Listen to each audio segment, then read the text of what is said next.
Speaker, it's a pleasure to speak about the non-content throne speech that we have before the House.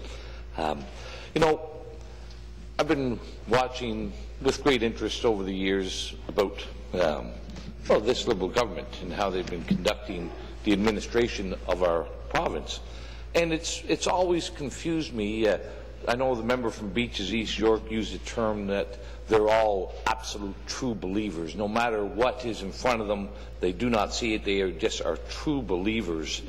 And I, believe that there's merit to that statement by the member from Beaches, East York. But it's always puzzled me just how this Liberal administration can say one thing, do another thing, do the wrong thing, never get the right thing done, and that they always get full support from their caucus. And it was interesting, during my little recess from the House, I enjoy reading and I enjoy learning new words. And one of the words that I looked up, it was quite surprising to me, but the word Daltonism is a real word. There is a word, Daltonism, and it's spelled D-A-L-T-O-N-I-S-M. And Daltonism refers to a defective gene within people that prevents them from distinguishing between red and green. They cannot tell the difference between those two colors, and it's based on this defective gene. And I thought, did somebody make this up? But no, it's actually, there was a scientist, I believe his name was James Dalton, and who found this defective gene within people that prevented them from seeing the difference between red and green. And I thought, that must be the answer of how the Liberal caucus acts and behaves. They are colorblind. When they see red ink, they see green energy. When they see green energy, well, maybe they don't see the red ink. I guess that's what it is. They can't distinguish that difference. But it was pretty amazing that we can find, 70 members, 72 members who all have that defective gene, all within one caucus. But sure enough, they are colorblind. They cannot tell the difference between their actions and what is going on with it. Colorblind between, is deficit surplus or a surplus deficit? Is debt wealth or is wealth debt? They're confused, and I think that was very clear during the throne speech. They are confused. They do not know what it is that they're actually doing or why they're doing, and of course no content as well. As I stated earlier, in here they're very good at understating the obvious and overstating the abstract. As I mentioned earlier, in the throne speech, it says some companies have downsized. Some companies. Well, hundreds and thousands of companies with hundreds of thousands of people are not some. Let's not understate the reality of this. And further on in the throne speech, it says, no place has escaped the Great Recession. Okay? No place is the Great Recession. Well, I would say no place has. But I'll also say there is no jurisdiction in this country that has fallen farther and faster during this Great Recession than our province here in Ontario. We have lost ground in relation to all others significantly. We are now a have-not province. So let's be honest and truthful within our discussions and our debate. Let's not try to sugarcoat or understate those obvious failings. And I think that's why we are critical. We're expected to be critical of the throne speech. But our criticism has to also have merit and has to have justification. It is justifiable It is a meritorious argument to criticize a failure. Now, do we go around and clap you on the back when you do something well? That's not our job. That's not what we're paid for. But it doesn't happen too often when we have that opportunity anyway. But listen, in this throne speech, we have a lot of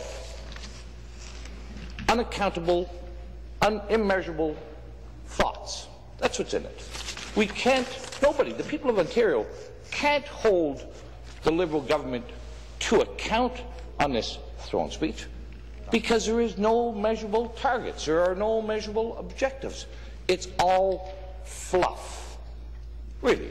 That has to, everybody can see that. We haven't got any measure in there of how are we going to reduce, how much red tape and costly overregulation is this Liberal administration going to remove in order that our economy can grow?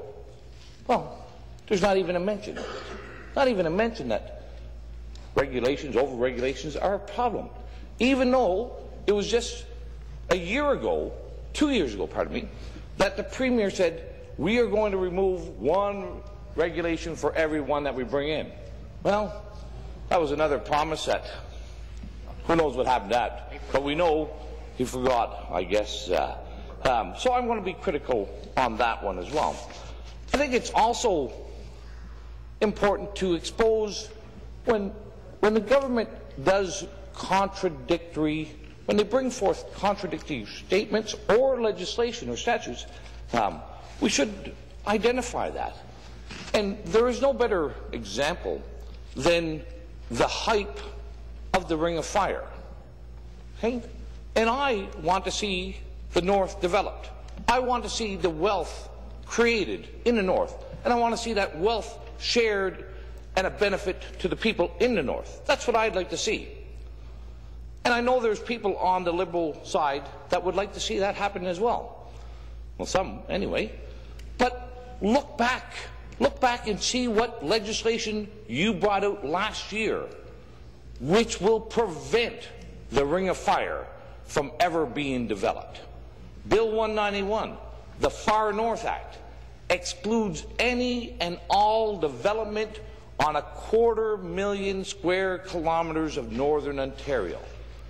And that means no roads, no ice roads, no bridges, no trains, no mines, no transmission lines, nothing. It's an exclusive, empty park on 250,000 square kilometres, 50% of the North.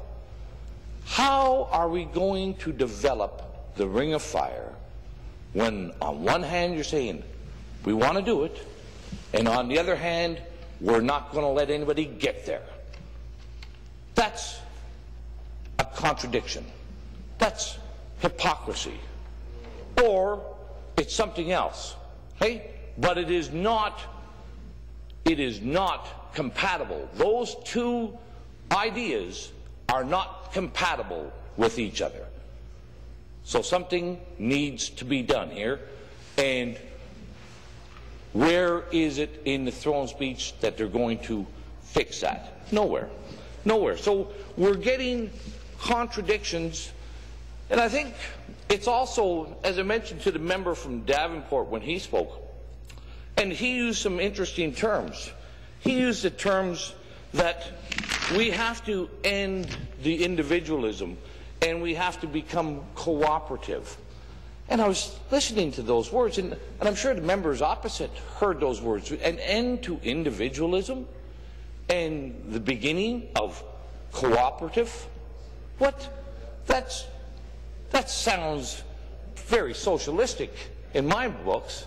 And is that what the intent of? Are you over? Right. Is that the intent of this throne speech? Is that just a socialist document to be brought forth under the guise of a throne speech? Anyway, I'll be happy to finish off my comments at a later time. Thank you.